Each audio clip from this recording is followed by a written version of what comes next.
নমস্কার বন্ধুরা, SB academic সেন্টারের প্রত্যেকটা ছাত্রছাত্রীকে স্বাগত।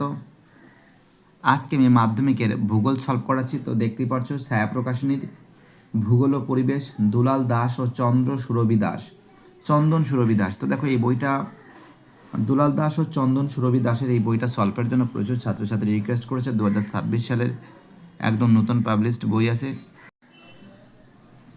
দেখতে পাচ্ছ আজকে আমি তোমাদের প্রথম অধ্যায় সলভ করাবো, বহির্জাত প্রক্রিয়া ও তাদের দ্বারা সৃষ্ট ভূমিরূপ। তো দেখো বহির্জাত প্রক্রিয়া ও নদী দ্বারা সৃষ্টি ভূমিরূপ। তো দেখো প্রত্যেকটা প্রশ্ন তার উত্তর সমেত আজকে আমি বিস্তারিত আলোচনা করবো। দেখো আজকে আমি এই চ্যাপ্টারটা অর্থাৎ প্রথম চ্যাপ্টার দশম শ্রেণীর ভূগোল ছায়া প্রকাশনীর এটা সম্পূর্ণরূপে সলভ করবো। সম্পূর্ণ ভিডিওটা তোমরা দেখবে এবং যারা ভিডিওটা দেখছো প্লিজ চ্যানেলটাকে সাবস্ক্রাইব করবে। আর তোমাদের সাপোর্ট কিন্তু আমার একান্তই কাম্য।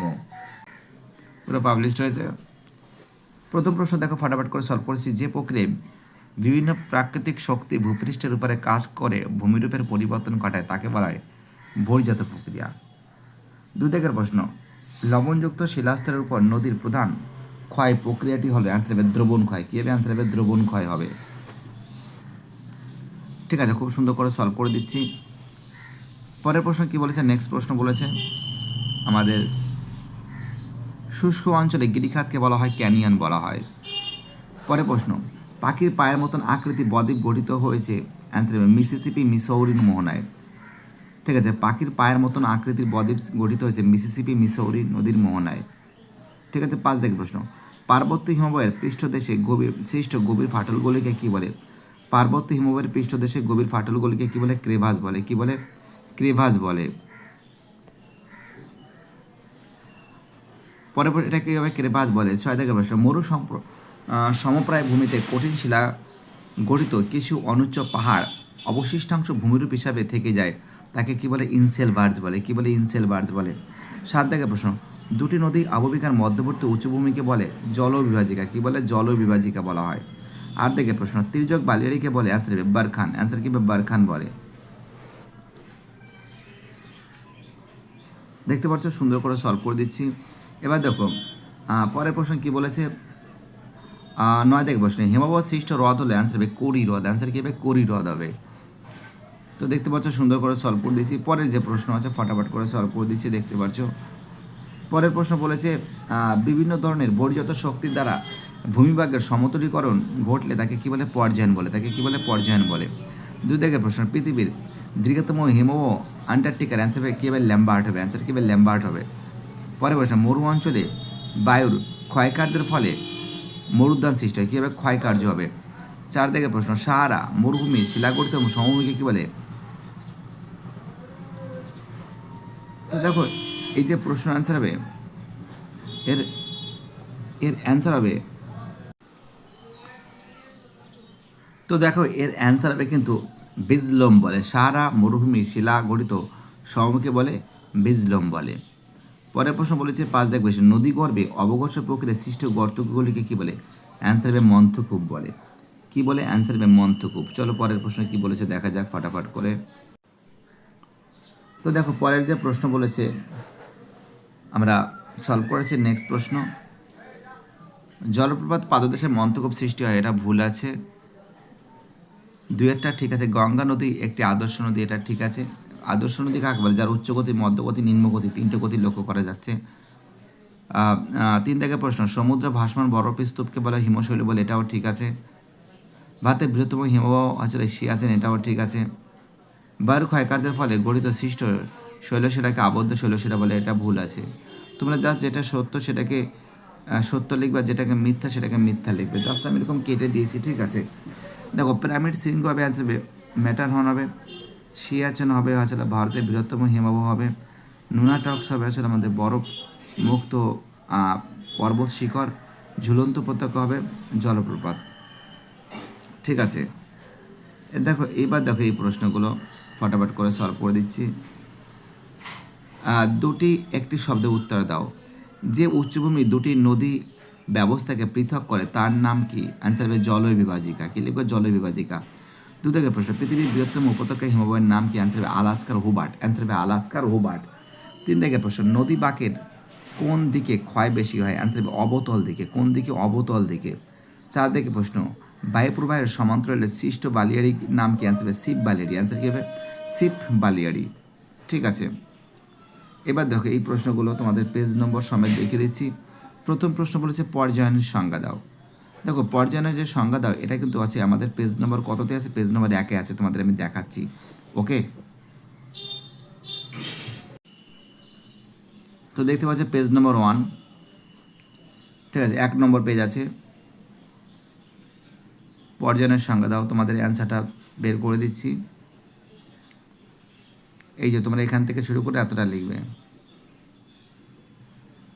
ঠিক আছে, পেজ নম্বর 1-এর এখান থেকে শুরু করে এতটা লিখবে পর্যায়ন কাকে বলে। ঠিক আছে, প্রকৃতপক্ষে অন্তর্জাত প্রক্রিয়ায় বা ভূগাঠনিক সত্যের প্রভাবে যে প্রাথমিক ভূমিরূপ সৃষ্টি হয় তা বিভিন্ন বর্জিত প্রক্রিয়া প্রভাবের ধীরে ধীরে পরিবর্তন হয়। বাস্তবে বিভিন্ন ধরনের বহির্জাত শক্তি ভূমিরূপের উচ্চতার সমতা আনার চেষ্টা করে, একে পর্যায়ন প্রক্রিয়া বলে। চলো আমাদের পরের প্রশ্ন কি বলেছে দেখা যাক, ফটাফট করে সলভ করে দিচ্ছি। তো দেখো পরের যে প্রশ্ন বলেছে আমাদের নেক্সট কোশ্চেন বলেছে 2 দাগের প্রশ্ন, পলল শঙ্কু কি? পেজ নম্বর 5-এ। পলল শঙ্কু কি? পেজ নম্বর কিন্তু 5-এ আছে। ঠিক আছে, তো দেখতে পাচ্ছ পেজ নম্বর 5, পলল শঙ্কু কি? ঠিক আছে, দেখো একটু ঠিক নিচের দিকে আছে অ্যান্সারটা, দেখো পলল শঙ্কু। তোমরা পলল শঙ্কু কি তোমরা ঠিক এখান থেকে শুরু করে এতটা লিখবে যে মধ্যগতি শুরুতে নদী যখন পার্বত্যর প্রবাহ ছেড়ে সমভূমিতে প্রবেশ করে তখন নদী উপত্যকার ঢাল হঠাৎ কমে যাওয়ায় নদীবাহিত পলিরাশি নুড়ি পর্বতের পাদদেশে ও শঙ্কু বা ত্রিভুজের আকারে সঞ্চিত হয়ে পলল শঙ্কু গঠন করে। বুঝতে পারলে কি বললাম? চলো আমাদের পরের প্রশ্ন কি বলেছে দেখা যাক। চলো আমাদের পরের প্রশ্ন কি বলেছে। নেক্সট কোশ্চেন বলেছে অবঘর্ষ প্রক্রিয়া বলতে কি বোঝো? অবঘর্ষ প্রক্রিয়া কি বোঝো? এবং তার পরের প্রশ্ন বলেছে বাকসুন্ড কি? ঠিক আছে, বাকসুন্ড কি, হিমশৈল কি? দেখো এই প্রশ্নগুলো তোমাদের একবারে দেখে দিচ্ছি। ঠিক আছে, একবারে পেজ নম্বরগুলো দেখে দিচ্ছি যাতে তোমাদের সুবিধা হয়। ঠিক আছে, কি বলতে বুঝতে পারছো?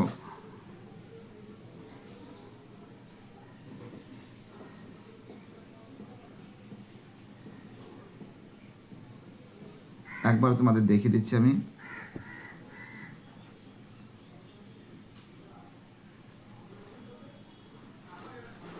হ্যাঁ, তো এখানে কি হচ্ছে অবঘর্ষ কি, পেজ নম্বর কত আছে? 3-এ আছে। ঠিক আছে, দেখো তোমাদের আমি দেখে দিচ্ছি অ্যান্সারগুলো।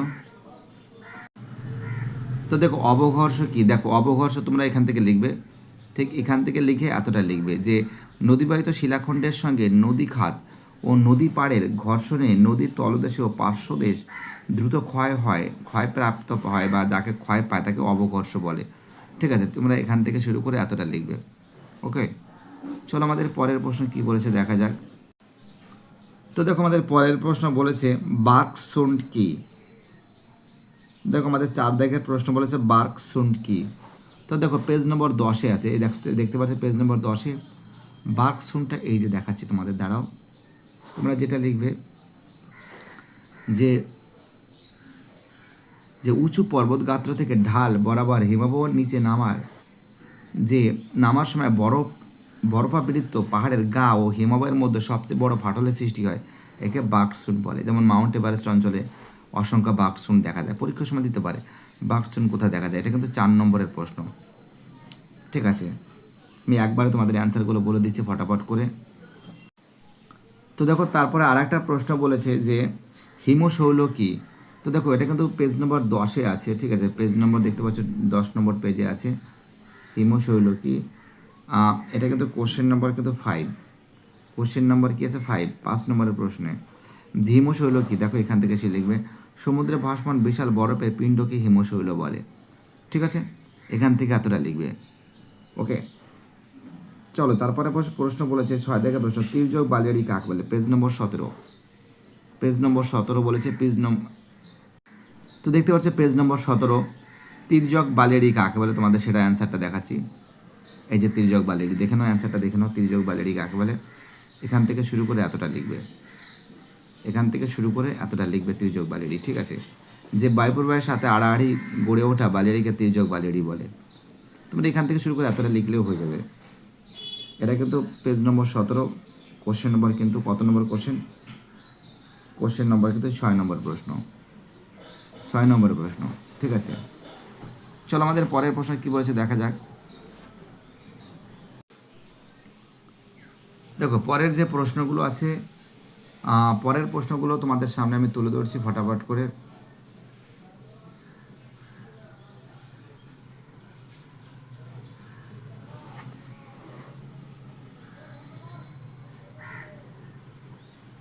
দেখো এইগুলো দাগ নম্বরগুলো ফটাফট করে তোমাদের সামনে দেখাচ্ছি, যে প্রশ্নগুলো দেখে দিচ্ছি। যে নদী মোহনায় বদ্বীপ গড়ে ওঠে ব্যাখ্যা করো, পেজ নম্বর 8-এ রয়েছে। নদীর বহন কার্যের ফলে 3টি প্রক্রিয়া সংক্ষেপে আলোচনা করো, এটা পেজ নম্বর 3-এ রয়েছে। পেডিমেন্ট ও বাজারদের মধ্যে পার্থক্য লক্ষ্য, পেজ নম্বর 19-এ রয়েছে। দেখিয়ে দেবো তোমাদের আমি। মরু অঞ্চলে বাইরের কার্যের প্রধান দেখা যায় কেন, এটা 14 নম্বর পেজে রয়েছে। মরুদ্যান কীভাবে সৃষ্টি হয় ব্যাখ্যা করে, এটা তোমাদের আমি দেখিয়ে দেবো লাস্টের দিকে। ঠিক আছে, এই প্রশ্নগুলো ফটাফট করে অ্যান্সারগুলো তোমাদের সামনে আমি তুলে ধরছি। ওকে, তো দেখো এখান থেকে আমরা যেটা নজর করে দেখতে পাচ্ছি, কোশ্চেন হচ্ছে নদীর মোহনায় বদ্বীপ। ঠিক আছে, নদীর মোহনায় বদ্বীপ কেন করে ওঠে? দেখো এই যে নদীর মোহনায় বদ্বীপ যেটা আছে, এই যে এখান থেকে লিখবে, এতটা লিখবে। ঠিক আছে, কোশ্চেন নম্বর কিন্তু 1 আছে। ঠিক আছে, কোশ্চেন নম্বর কত আছে? এটা 1 নম্বরের প্রশ্ন আছে। ওকে, 1 2 3 3 4 5 6 7, না 6, এটা 7, এগুলো ভালো করে পড়বে। পরে প্রশ্ন, নদীর ক্ষয়কার্যের ফলে সৃষ্ট যে ভূমিরূপগুলি, নদীর ক্ষয়কার্যের ফলে, দেখো আমাদের এই পেজ নম্বর আছে 5 থেকে 7। ওকে, পরের কোশ্চেন তো দেখতে পাচ্ছ পেজ নম্বর 5 থেকে 7 আছে নদীর সঞ্চয় কার্য বলেছে। ঠিক আছে, নদীর সঞ্চয় কার্যের ফলে গঠিত সৃষ্ট ভূমিরূপগুলি, নদীর সঞ্চয় কার্যের ফলে 5 থেকে 7 নম্বর পেজে, 5 থেকে যে নদীর সঞ্চয় যত, ওই তো নিম্নগতি, সঞ্চয় কোথায় হয়? নিম্নগতিতে ফলে, তাই তো? তোমরা এটা লিখবে, এখান থেকে শুরু করে লিখবে। দেখো অনেকটা বড় আছে। ঠিক আছে, অনেকগুলো পয়েন্ট আছে। 2 নম্বর আছে নদী বাঁক মিয়ান্ডার, অশ্বকরাকৃতি হ্রদ, পলল প্লাবনভূমি। ঠিক আছে, স্বাভাবিক বাঁধ, বদ্বীপ, এই যে এইগুলো লিখবে। ঠিক আছে, চলো আমাদের পরের প্রশ্ন কী বলেছে। 3 নম্বরের প্রশ্ন, পেডিমেন্ট ও বাজাদের মধ্যে পার্থক্য লেখো, কোশ্চেন নম্বর 3, পেজ নম্বর 19। ওকে, তো দেখতে পাচ্ছ পেডিমেন্ট ও বাজাদের মধ্যে পার্থক্য লেখো। দেখো এখান থেকে কিন্তু আমরা দেখতে পাচ্ছি, এটা লিখবে, এটা পেডিমেন্ট এবং বাজাদের মধ্যে পার্থক্য। দেখতে পাচ্ছ খুব সুন্দর করে তোমাদের সামনে তুলে ধরেছে, পেডিমেন্ট এবং বাজাদের মধ্যে পার্থক্য। ওকে, এই দেখো, ওকে লিখেছো তোমরা। পরের প্রশ্ন হচ্ছে, মরু অঞ্চলে বাইরের কার্যের প্রধান দেখা যায় কোনো, এটা কিন্তু পেজ নম্বর কিন্তু 14-তে আছে, কোশ্চেন নম্বর 4, পেজ নম্বর 14। ঠিক আছে, এবং দেখতে পাচ্ছ যে এই যে প্রশ্ন আছে যে মরু অঞ্চলে বাইরের কার্যের ফলে প্রধান দেখা যায় কোনো, মরু অঞ্চলে। দেখো এখান থেকে যে পেজ নম্বর কিন্তু 14-তে আছে।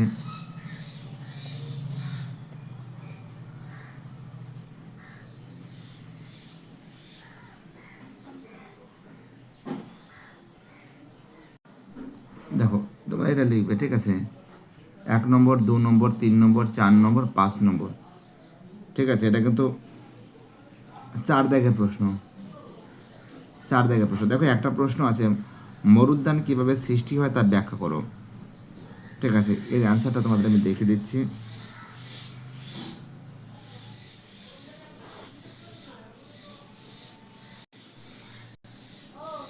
তো দেখো মরুদ্যান কিভাবে সৃষ্টি হয় ব্যাখ্যা করে, এটা কিন্তু তোমাদের দেখতে পাচ্ছি স্ক্রিনে দেওয়া আছে, ভালো করে তোমরা লিখে নাও।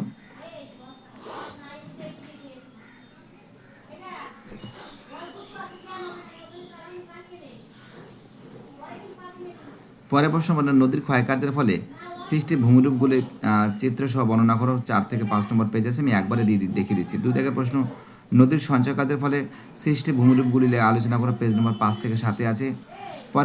পরের প্রশ্ন 3 নম্বরের প্রশ্ন, হিমবাহের ক্ষয়কার্যের ফলে সৃষ্ট ভূমিরূপগুলি বর্ণনা করো, পেজ নম্বর 11-তে রয়েছে।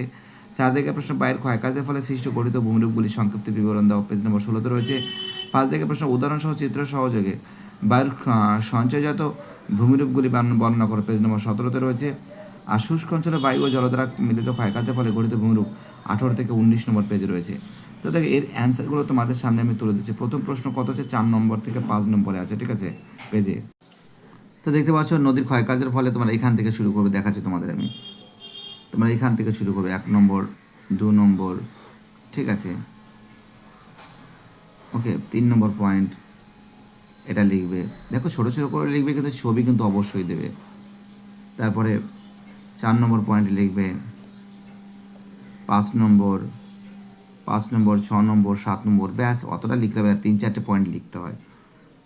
পরের প্রশ্ন বলেছে যে নদীর সঞ্চয় কার্যের ফলে। তো দেখো নদীর সঞ্চয় কার্য 5 থেকে 7 নম্বর পেজ আছে, এই পেজেই আছে, 5 থেকে 7 মানে কি এই পেজ আছে। 2 নম্বরের প্রশ্ন দেখাচ্ছি, দেখো বড় প্রশ্ন, এগুলো সব 2 মার্কসে। দেখো এটা কিন্তু 2 দাগের প্রশ্ন, এখন তো সব 5 মার্কস থাকবে, ঠিক আছে। যেখানে দীর্ঘ উত্তর ভিত্তিক প্রশ্ন, দেখো এটা কিন্তু যেটা আমি তোমাদের প্রশ্নগুলো আগেই পড়েছি, দেখো এইটা পয়েন্ট লিখতে হবে, ঠিক আছে, যেটা আসলে নদীর সঞ্চয় কাজের ফলে গঠিত ভূমিরূপ, ঠিক আছে। 2 নম্বর পয়েন্ট, অশ্বক্ষরাতি হ্রদ, প্লাবন ভূমি, স্বাভাবিক বাঁধ, খাড়ি, বদ্বীপ, এটা লিখতে হবে। তারপরে বসে হিমবাহের ক্ষয়কার্যের ফলে সৃষ্ট ভূমিরূপ, পেজ নম্বর 11। পরের প্রশ্ন বলেছে হিমবাহের ক্ষয়কার্যের ফলে। দেখো হিমবাহের ক্ষয়কার্যের ফলে এই যে সৃষ্ট ভূমিরূপ দেখে নাও তোমরা। এখান থেকে তোমরা যেটা পড়বে, কোরি, এরিটি, পিরামিড, শৃঙ্গ, হিমবাহ উপত্যকা, ঠিক আছে, রসে মতানো, ঝুলন্ত উপত্যকা, ঠিক আছে, এইগুলো কিন্তু তোমাদের লিখে আসতে হবে, ঠিক আছে।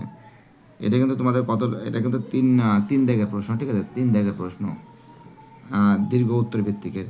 চলো পরের প্রশ্ন বলছে 4 দাগের আসছে প্রশ্ন, বায়ুর ক্ষয়কার্যের ফলে সৃষ্টি ভূমিরূপ, বায়ুর ক্ষয়কার্যের ফলে, এর পেজ নম্বর কিন্তু 16, ঠিক আছে। পরের প্রশ্ন বলেছিল, দেখতে পাচ্ছ পেজ নম্বর 16, বায়ুর ক্ষয়কার্যের ফলে, ক্ষয়ের ফলে দেখো এটা অপসারণ, গর্ত, গৌর, যুগেন, ইয়ারদাং, ঠিক আছে, এইগুলো লিখতে হবে, ঠিক আছে। কি বলছে বুঝতে পারছো।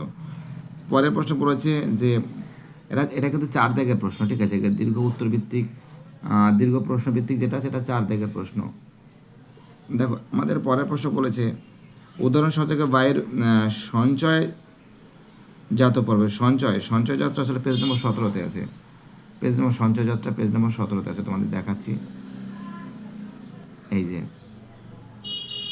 সঞ্চয়, যে এই যে এটা প্রশ্নটা কত নম্বর আছে, এটা 17 নম্বর প্রশ্ন, 17 দাগের প্রশ্ন, মানে পেজ নম্বর 17, পেজ নম্বর 17 আর 17, আর কোশ্চেন নম্বর কত, কোশ্চেন নম্বর কিন্তু ছিল 5 দাগের প্রশ্ন, 1 নম্বর, 2 নম্বর, ঠিক আছে, এই পয়েন্টগুলো লিখতে হবে, ঠিক আছে। 2 নম্বর পয়েন্ট, লোয়েস, ঠিক, এতটা লিখতে হবে, ঠিক আছে। কি বললাম বুঝতে পারলে, এতটা লিখতে হবে। চলো আমাদের পরের প্রশ্ন বলেছে শুষ্ক অঞ্চলে বায়ু ও জল দ্বারা মিলিত ক্ষয়কার্য। শুষ্ক অঞ্চলে 18-19 নম্বর পেজ, বায়ু ও জল দ্বারা ক্ষয়কার্য, দেখো এই যে এই পেজেই আছে, দেখো এই 18 নম্বর পেজে আছে, 18 নম্বর পেজে দেখতে পাচ্ছ, 18 নম্বর পেজটা দেখতে পাচ্ছ, এই যে 18 নম্বর পেজ, 18 নম্বর পেজের ঠিক তোমরা নিচের দিকে আছে, দেখো এই যে এখান থেকে শুরু ওয়াদি, ঠিক আছে, লিখতে হবে, ছবি কিন্তু আঁকতে হবে, বোলসনো, প্লায়া, পেডিমেন্ট, বাজাদা, ঠিক আছে, এতটা লিখতে হবে।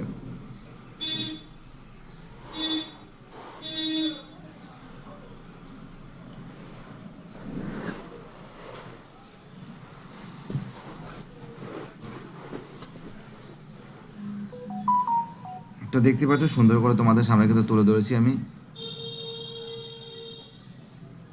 এই যে অনুশীলনী যতগুলো প্রশ্ন আছে, ঠিক আছে, তোমাদের এই 3 নম্বর প্রশ্ন এবং 5 নম্বর 3 মার্কসের কোশ্চেন, 3 মার্কসের প্রশ্ন এবং 5 মার্কসের কোশ্চেন এবং 2 মার্কসের কোশ্চেনের অ্যান্সারগুলো কিন্তু বইতে আমি বলে দিয়েছি কোনগুলো লিখতে হবে। ভিডিওটি দেখার জন্য সবাইকে অসংখ্য ধন্যবাদ জানাই,